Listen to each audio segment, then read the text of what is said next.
Hi, and welcome to Deep Leadership. I'm your host, John Rennie. Today, I'm joined by Martha Lawrence, longtime executive editor for Ken Blanchard. Martha spent over 2 decades working side by side with Ken and recently wrote his biography called Catch People Doing Things Right: How Ken Blanchard Changed the Way the World Leads. In this conversation, we dive into Ken's enduring influence on servant leadership, why his approach to kindness and humility still transform workplaces today, and how we can all apply his lessons into our own leadership journey.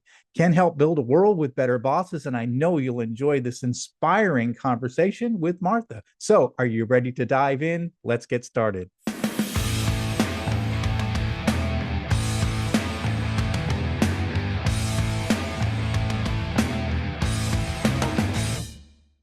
Today, I'm joined by Martha Lawrence. Martha is a veteran book editor and the executive editor at Blanchard, where she worked side by side with Ken Blanchard for over 2 decades. She has edited hundreds of books, including Feel the Fear and Do It Anyway, and co authored Trust Works with Ken Blanchard. She's also the author of an award nominated mystery series and a passionate advocate for leading with kindness and purpose. Her latest book is called Catch People Doing Things Right: How Ken Blanchard Changed the Way the World Leads. And I'm excited to have her on the show to talk about Ken Blanchard's massive contribution to the practice of leadership. So, Martha, welcome to the show. Thank you, John. It's just a joy to be here. Thank you so much for having me. And I'm excited to talk about Ken Blanchard. Oh, yeah, I'm excited as well. I think before we press record, I said, they say never meet your heroes. We got a chance to meet Ken on this show, and he was everything I'd hoped he'd be. And such a great interview. And just the impact he's had on leadership is so massive that I'm so excited to talk to you about the work that you're doing, which is sort of, kind of just summarizing some of the great things he's done in his life towards leadership. So I'm really excited about that. So, first of all, like, you worked with Ken for more than 20 years, which is really cool. Was there a point where you said, you know what, Ken's story really needs to be told? There was. And for listeners who don't understand who Ken Blanchard is, or maybe somebody out there who doesn't, this was a guy, his story is incredible. I mean, here was a man who in college, he was told he couldn't write, and he went on to write a mega best-selling book, The 1 Minute Manager, that pretty much just flipped the script on management and leadership.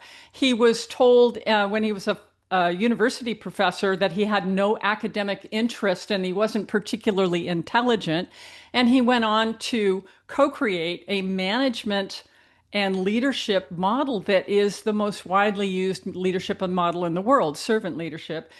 He, by his own admission, couldn't balance his own checkbook, and yet he went on to co-found a global leadership development company that's been in business for 45 years. So right there, that enough was this is an interesting story about a fascinating guy, worthy of a biography. But what really made me want to write his story was, you said you never want to meet your heroes. Well, I've been working alongside Ken Blanchard for over 20 years, and he's the real deal. He is who people think he is. He is a Yeah. true servant leader. And there are so many biographies about business people who, they get ahead and they're interesting, but they do it through ruthless ambition. And here's a guy who he's a nice guy and he finished first. And Uh, so it just goes to show that you do not have to be a jerk to win. And I thought that was a story we need. We need more positive leadership role models today. oh, I think we do. And again, I think you're right. He is that positive role model. And I think one of the things that's so exceptional about him is his ability to get these very complex topics into a way that practitioners like myself could digest and understand, because he was able to bring some of this academic work and bring it into the real world, which I think is a big problem with academia in general, is that this stuff never makes it to the real world. Exactly. And that's why they told him when he was at Cornell, they said, you'll have to publish or perish, and you're going to perish because he has this breezy narrative style in his books. Yeah. And, but the brilliant thing is with, like, for example, the 1 Minute Manager, he took three very powerful ideas and turned it into a he invented the business parable with Mm, Dr. Spencer Johnson. Here's a parable about a guy he's looking for a good manager, and he along the way he learns these three things, goal setting, praising, and redirection is what we call it now. And those are so powerful. And so that's Ken's genius, taking the yeah. complex and turning it into something that you can really, really take to the bank. Yeah, that's what I love about his style and his approach. Now you've worked for hundreds of authors, being an editor like you are. What was different about working with Ken? Very different. Most authors, myself included, there's a bit of ego that you're going to write a book, right? Ken does not have ego. Mm, He has, no, that's not true. Of course, he has an ego, but his value is I want to learn. And so he's published 70 books. And of those 70 books, most of those have been written with co-authors. And his mother used to say to him, Ken, you're such a great writer. Why don't you write your own book and have your own name, just only your name on the cover of the book? And he said, Mom, I already know what I know. I want to learn. I want to partner with great people and learn what they have to say. So, starting in the 80s, he wrote a book with Norman Vincent Peale. Remember The Power of Positive Thinking? He and Norman Vincent Peale wrote The Power of Ethical Management. In the 90s, he paired up with Don Shula to write a book about coaching, and more recently paired up with Gary Ridge, who's the head of WD-40 Company, a $3 billion company, lots of leadership lessons. Actually, Ken is one of Gary's heroes and loved his philosophy. And Colleen Barrett, the former president of Southwest Airlines. So that's what's different about Ken. He's really more about getting the learning to the reader rather than mm. his own ego. And that's very different. Yeah, that's one thing about Ken that I recognize that he always has a co-author, which is really interesting. And then the other thing is his books are smaller, they're shorter. And I asked him about that when he was on it. He said, I'm more interested in people getting and learning that the lesson and to actually practice it, not to have a 300 book, 300 page, diatribe of, breaking something down. He said, I want it to be, quick, get to the point, and then you actually put it into practice. He was very concerned about putting things into practice. Yeah, he that's actually based on his research. He and Spencer Johnson back in the 80s found that most people don't read past the first chapter. So Yeah. they're like, we got to front load all this information into like 100 pages. And the publisher who published The 1 Minute Manager said, it's a bathtub book. You Mm, draw your water for the bath, you get in, you start reading the book. By the time the water is cold, you get out and you're done with the book. It's perfect for that bite-sized learning. I love it. That's so neat. Bathtub book. I'm going to remember that one. So throughout this, throughout writing this book, you have access to Ken's personal letters, his journals, some private papers. What insight did you gather looking sort of behind the scenes at Ken and seeing sort of the way he communicated to others? What surprised you most? I think what surprised me most was how long Ken has been working on leadership. Really, his interest in leadership began when he was a kid. You're a Navy guy, so you'll appreciate this. His father retired as a rear admiral in the Navy. He graduated from Annapolis in 1924, I think, Wow. and in World War II, Ken's dad led 12 landing craft infantry into the Marshall Islands in what was considered an extremely hazardous Mm, situation. In fact, he lost, I think 70% of his men were either mm, killed or wounded. So Ken learned leadership lessons from his dad. And when Ken was in the seventh grade, he ran for class president and he was so proud when he won, and he went running home and he told his mom and dad, I'm the president now. And his dad pulled him aside and said, Ken, let me tell you a lesson about leadership. It's great that you won. Good on you. I'm proud of you. But now that you've got that title, president, don't ever use it. People follow leaders not because they have a fancy title, but because people trust and respect them. mm. And that was a lesson that Ken learned very early on. So it was surprising to me to see how early on he was doing the things that he is still writing about today. That's very interesting. Maybe that's why I like him so much because his he had a dad who was teaching him some lessons as as a naval officer too. That's kind of interesting. So I never knew that about him. Yeah. Yeah, his dad was really quite a guy. He used to take Ken to Ken grew up in New York, and his dad would take him to Giants games. And there was one game, I think the Giants were playing the Cardinals, and he said, Ken, I want you to watch two guys on the Cardinals in particular. There's Enos Slaughter and there's Stan Musial. Now, Enos Slaughter, watch after he hits the ball. Watch the way he hustles.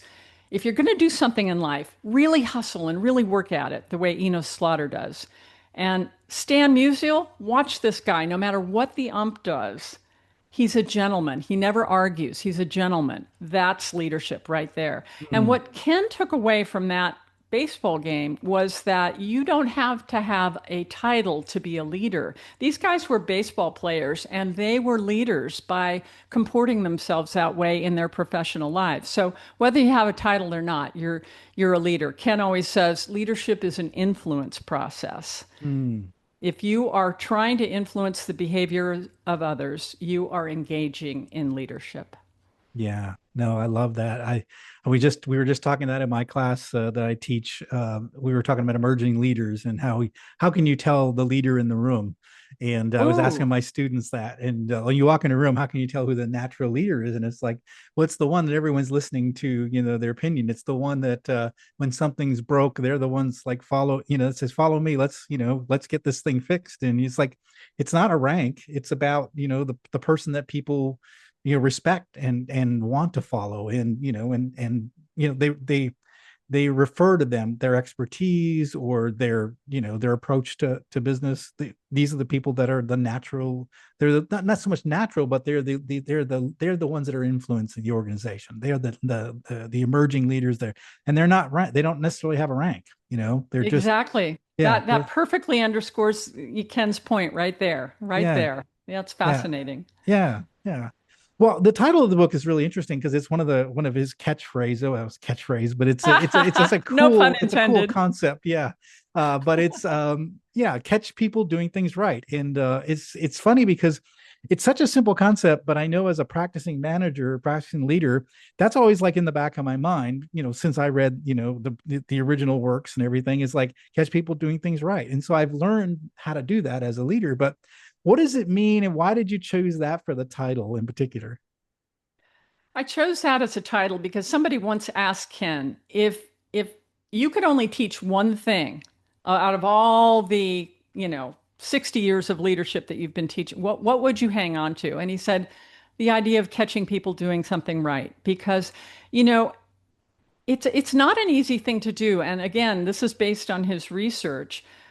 We are programmed as human beings. We have survived as a species to look around our environment and see what's going wrong. So if you're not good at catching people doing things right, don't feel bad about yourself because Mm, it's hard to do. You have to go counter to your own programming. And I think I know when I was an early manager, I thought my job was to catch people doing things wrong, right. have them straighten up and fly right. And so it's really counter to what we think about leadership. But Spencer Johnson, again, the co author of One Minute Manager, and Ken found that when people are praised, the endorphins in their body actually increase and they're more open to learning. So, Yeah. catching people doing things right actually helps people learn. And so, Ken used to tell this story about the seagull manager, the one who flies in, he's never around until something goes wrong and then he flies in and dumps on everybody and then flies out. And he said, don't be a seagull manager. Be there working side by side with people every day and catching them doing something right.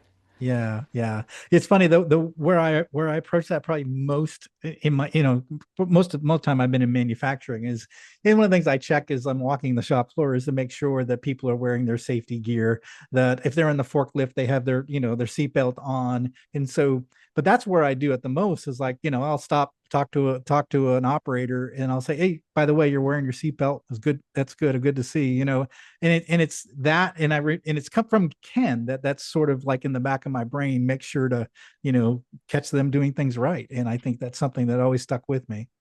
And you know what you said right there? That's an example of a good catching people doing things right because Yeah. a lot of times people will say catch people doing things right, you know, it sounds shallow like hey, good job, slap someone on the back. After a while that empty praise isn't really going to work. But what you did there is you're actually looking and observing the behavior Yeah. that is praiseworthy. And another thing you can do is tell people how it makes you feel when you see them doing something like that. Like, you Yeah. know, when I see you wearing that safety gear, it brings me a tremendous sense of relief because, you know, I know things are going to be safe in the environment. So, and Yeah. this applies to, you know, catching our partners doing things right, our children.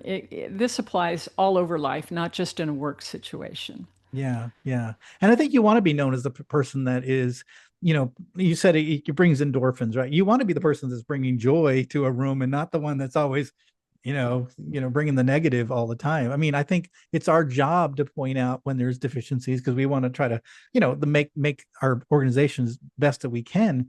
But sometimes we as leaders get caught up in just doing the negative and we never end up on the positive side. It's got to be both if we want to get the organization kind of running the way it should. So I think part of Yeah. it is it's in, and I think we're shaping the culture as we do that. And I think catching people right is you're trying to create a positive environment, a positive culture.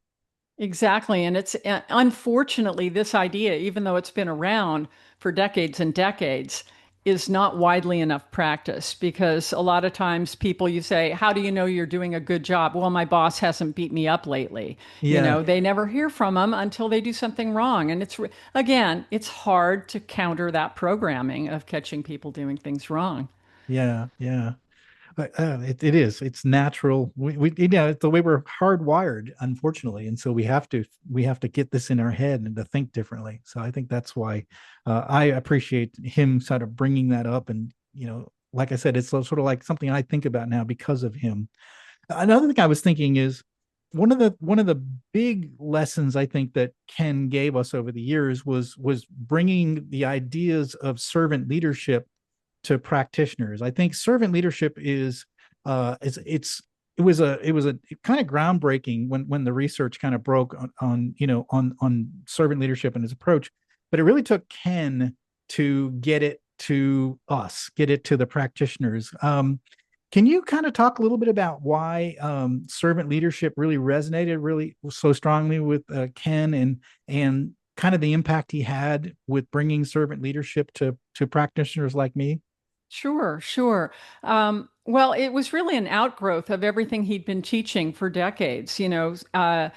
And it's, you know, a lot of people have this idea of servant leadership, you know, where the leader acts as a servant, like the inmates are going to run the prison, right? Yeah, You know, how can that work? And so Ken talks about the traditional hierarchical pyramid where the leader's at the top and then the people implementing are at the bottom. And he said, you know, there is a place for leaders to set the vision and the values but once that vision and those values are set, you need to turn that hierarchical pyramid upside down. So now the leader is serving the people who are implementing the vision.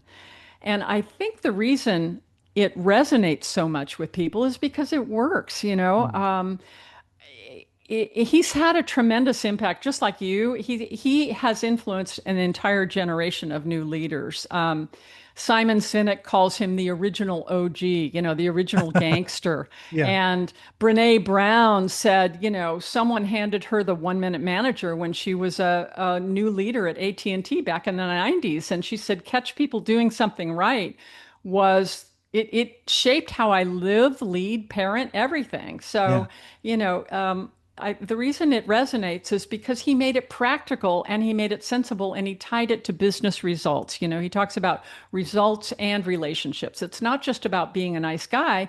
You know, when you take care of your people, they take care of your customers, they create raving fans, and that takes care of your bottom line. So it makes business sense. And one of the funny stories from the book is Ken's son, who is now the head of the organization Ken and his wife Margie founded. You know, he was skeptical about his dad's research. You know, dad, right? And so he did some research of his own, trying to test these ideas. And there's more about this in the book, but basically underscored, wow, this really does work. This really is borne out by the research that Yeah. if you take care of your people, that will take care of your bottom line. Yeah, yeah, absolutely. Yeah, I think the work that that was done by Jim Collins too in Good to Great, which was completely separate from anything that Ken Blanchard was doing, but he found these people called level five leaders, which were Right. this like strange, like humble but fierce. They were set on the purpose. They wanted their organization to succeed, but they were quiet, humble. They weren't these big ego kind of characters. And I think it was surprising in his research, but it wouldn't have been surprising to Ken Blanchard. He would have said, "Yeah, I could have called that. I would have called that, ahead of time." So it was kind of neat that Jim Collins was looking for these massive ego kind of things, and he found just the opposite. He That that found that just the opposite. And Ken yeah, often talks about Jim Collins' work and how Jim Collins is the one who said, a level five leader is somebody who, when things are going well, he looks out the window and praises the team. yes, Great job. It's all on them. And when things are going wrong, he or she accepts the responsibility, you yeah. know. And so that's a level five leader, that humility. And yet, yeah, will and humility, two interesting qualities, right? Yeah, yeah, but like I said, it wouldn't have been a surprise to Ken to have heard that was that was the result of Jim's research. So it's one of the books I cover with when I teach one of my classes. We go through the entire book and we learn from it. But I think it's a powerful example of because when you hear servant leadership, there may be some people in maybe in certain circles will say, "Oh, that's a weak manager," right? Exactly. But it's not. It's It's actually, not. yeah, It's it's not. it's And someone if that's, yeah, firing up his team. Like you're basically putting all the players on the field at one time. You're empowering everyone to get the job done, and not just one ego of one leader. exactly, Yeah, exactly. You got it exactly right. yeah, Yeah. There's a story in the book too about, just an example of Ken being a servant leader. I just think of this story, it popped in my head. He was having a meeting with a guy named Mac Anderson. Mac Anderson started a company called Successories. And that's if you've ever seen those inspirational posters, yeah. courage, determination. That's Mac Anderson. And Mac had come to headquarters to talk to Ken about possibly doing a book together. And while they were in the meeting, somebody knocked on the door, and it turns out it was the widow of an employee who had passed away. And rather than saying, "Go away, I'm busy, I have an important meeting," Ken invited her in, introduced her to Mac, and said, this woman's husband was one of our best employees. And Ken grabbed this tape recorder that he always kept on him to capture his ideas. And he said, "Let's go over to the warehouse where your husband worked and let's go talk to his colleagues." And so Wow. Mac and Ken and this woman walked over to the warehouse. And for the next 45 minutes to an hour, he talked to those colleagues and said, "Tell us a story about this man. Tell us what you loved about him. Tell us what tell us some funny stories," and captured all these memories onto this tape. And then he gave it to her as a memento and said, "Here you go. And, we loved him and thank you so much. And it's a pleasure." And that story to me just shows that is a servant leader, somebody Yeah, who people are more important than, I'm not saying interrupt every business meeting, of course, yeah, but yeah, it's just an example of how Ken saw his role, yeah. was really to uplift people. Well, I think he was willing to be inconvenienced. Be Yes. inconvenienced. Like Yes. I'm willing to get outside my normal schedule for this person because Yes. their husband meant so much to this organization. E- Whereas, like many leaders would just say, I'm too busy right now. Yeah, Exactly. Exactly. yeah, Ken used to say, "I love interruptions. I love interruptions." I'm the exact opposite, I confess. I take myself and my work so seriously. Don't interrupt me, and I've learned so much from Ken. yeah, yeah. That's I can imagine. Yeah, I think especially as an author, if you're trying to write a book and you're trying to get all this stuff done and you're getting interrupted, it's like really hard to get those ideas down. And so I can understand where you want to like stay focused. But I think as business leaders, we get interrupted all the time. My door is there's someone at my door almost constantly, and some days I get frustrated because I get a little bit down on a task, and then there's somebody at my door again, and I'm like, but I know it's every one of those is a chance to have a good interaction with the employee. So I put my pen down, I get away from my screen, I focus, and I listen. There you But go. but sometimes you're like, okay, well now what was I doing? No, I can't remember what I was working on. Yeah. So Yeah, it's a balance. It's a balancing act for sure. yeah, Yeah. yeah. So yeah, one of the things I like to say, and I'm sure Ken would agree, is that I always say that people are messy, and so you can't always predict how and what they're going to do or how they're going to react to new change, new policies, or what have you. But the other side of people, not only are they messy, but they're also amazing. Like that, and they'll always surprise you beyond what your expectations are if you give them the right the tools to be successful, right, and the right freedom to be successful. And I've always been pleasantly surprised that my employees' ideas are almost always better than my own ideas. And so I think if you give them that opportunity, that they're going to give you that kind of really good ideas and what have you. It makes me think of another Ken Blanchard quote. None of us is as smart as all of us, you Yes, know? yeah, Yeah, yeah, yeah. exactly. And, you asked me earlier about what was different about Ken as a writer. He used to, and it's a common practice now for Ken to take a manuscript and share it with, 300 of his closest friends and say, tear it apart. What would make this the best book you've ever read? And rather than holding tightly to his ideas. And the same way with management ideas. I mean, here's an example of that. After 9/11, like so many companies, his company was losing money tremendously. And it looked like there was going to have to be layoffs because the numbers just weren't right. And I talked to somebody who was in the leadership team meeting where they were discussing potential layoffs. And Ken looked up and he had tears streaming down his face. And he said, I did not build this company to put my friends out on the street at a time like this. No Mm, way. The other leaders didn't want to let anyone go. They were like, Ken, that's great, but we're going to be out of business pretty soon. What do you recommend we do? And he said, well, we always talk about transparency. Let's just open up the books to everyone, show them what's happening, and brainstorm how to get through it together. And that's exactly what they did. And in that instance, they were able to make those voluntary salary cuts and, tighten the belt and got through it and ended up, really overperforming once 9/11, once the economy recovered. And what tremendous loyalty that generated. So, yeah, yeah. yeah. Yeah, that's one of the things I wanted to touch on a little bit. I've had a chance to interview a lot of different leaders, and what's interesting is I've interviewed three Navy SEAL commanders, and all three of them brought up love as an issue. And they were the last people I'd ever expect that love would come out of their mouth. But Ken Wow. advocated, the idea of leading with love, and so I wanted to just kind of touch on that a little bit. What's Ken's approach and what have you seen him talk about where love fits into leadership? And then what does that look like in a practical sense? Love and leadership. Well, yeah, Ken has this thing. Love is the answer. What is the question? And I think about his wife, Margie, who's a co-founder of the company, said leadership isn't about love. Leadership is love. It's Mm, loving your people, it's loving your customers, and it's loving yourself enough to get out of the way so that other people can be magnificent. And there are so many examples of what leading with love look like with Ken.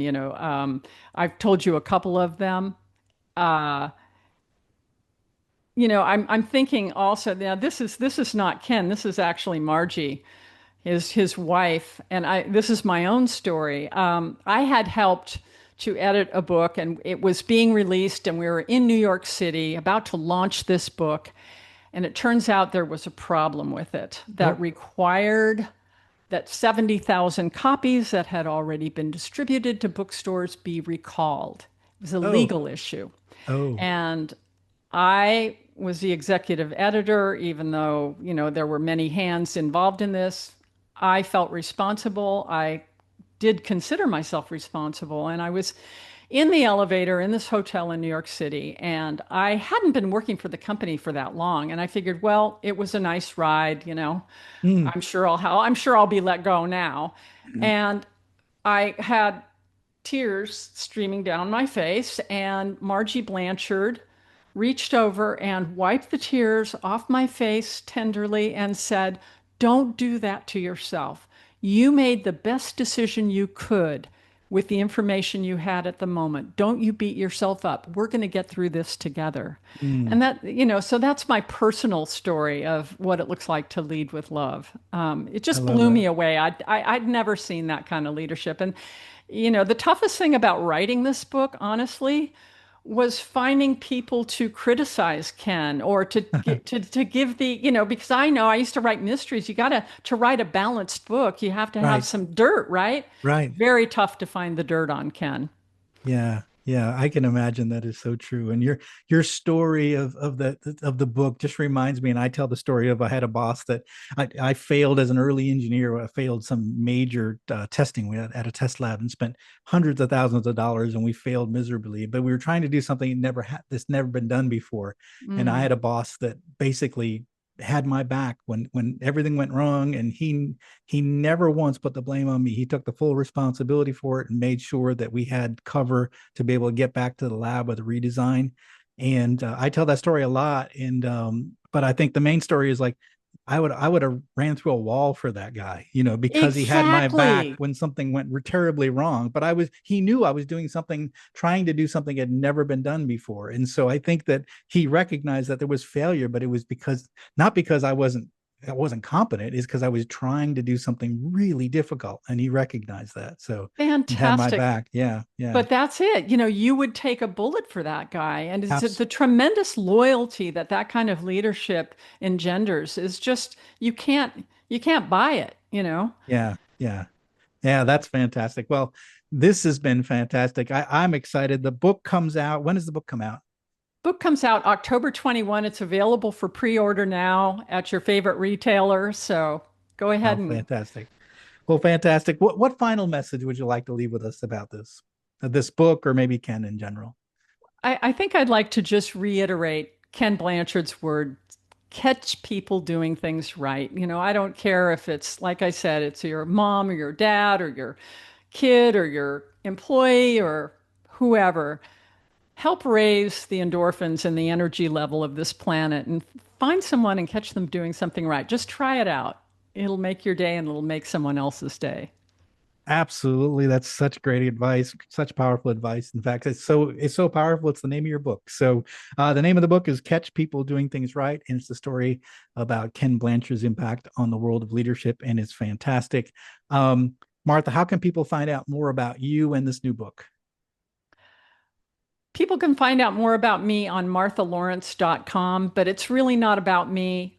I recommend you go to kenblanchardbooks.com to learn more about all the amazing books he's written. And if anyone's interested in the leadership of Ken Blanchard, his organization can be found at blanchard.com. And they have so many resources there, I can't even begin at all levels. So Absolutely. Yeah. I highly recommend it, guys. So we'll put links in the show notes for all of these resources. And if you haven't checked out Blanchard and his website, please do that. And if you haven't got this book yet, please go out and get it. This is a powerful book. It's a powerful story. It's a man who's had a deep impact on the world of leadership. He's the guy that's brought a lot of these theories and the stuff that's happening behind the walls of academia. He's brought it out to guys like me who are practitioners in the trenches, and we needed these lessons, and he brought it to us. And so what a powerful story he has, and the impact he's had on leadership has been tremendous. So Martha, I want to thank you for coming on the show. Thanks for writing this book, and thanks for telling our listeners a little bit about Ken and the work that he's done over his life. thank you so much for your leadership and all the great things you're doing. Well, thanks again. I really appreciate it. This was a lot of fun. Well, that's it for today. Thank you for listening to Deep Leadership. If you like this podcast, please subscribe and share so we can continue to build a world with better bosses. Until next time, this is John Rennie saying take care and lead well.